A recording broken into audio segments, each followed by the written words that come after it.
What are the expected dates for CET 2021?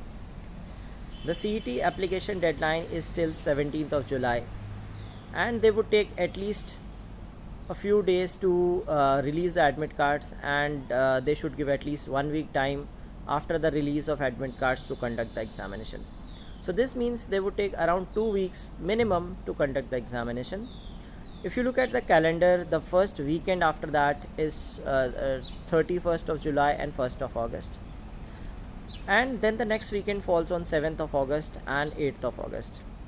So these are the probable dates in which you can have CET examination, because if you look at the next week, which is 14th and 15th of August, so possibly that won't be the right time to conduct an examination, and beyond that it would be too late.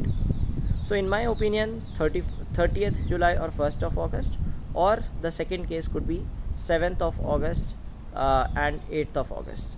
So be prepared for the examination. All the best.